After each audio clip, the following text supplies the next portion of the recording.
The sailors discovered the iceberg ahead. It was already too late.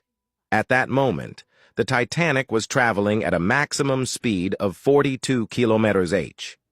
At such speed, it was impossible to stop the ship before colliding with the iceberg. The helmsman could only attempt to turn the wheel, trying to steer the ship off course. However, at that time, the ship's steering system did not respond as quickly as modern electronic sensors do today. Despite the helmsman's emergency steering maneuvers and speed reduction efforts, unfortunately the Titanic's side could not avoid hitting the iceberg. Normally, the hull was made of hard steel plates, and ice is not hard enough to puncture steel.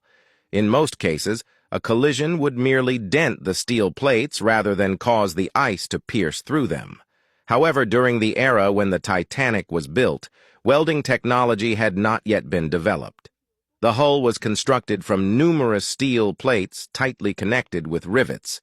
These rivets, made of wrought iron, became more brittle when exposed to cold seawater and would break under significant pressure. As seawater flooded into the hull, the coal stokers below were the first to be affected. In theory, the flooding of a few compartments should not have sunk the Titanic. The ship was designed with 16 watertight compartments, each isolated at the bottom and only connected by a small door below. This door could be closed within seconds in an emergency, preventing water from flooding other compartments and ensuring the ship wouldn't sink. When the forward compartments began to flood after the collision, the weight distribution caused the bow to tilt and sink.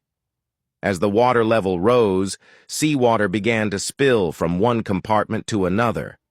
Although the bottoms of the compartments were sealed, the tops were not. The captain realized the severity of the situation and immediately used the radio to call for help from another large ship over 100 kilometers away. But distant water cannot extinguish a nearby fire. Despite the Titanic being equipped with 40 lifeboats, they could only accommodate a third of the passengers due to the overcrowded crew. In the end, about 2,500 people tragically lost their lives in this disaster.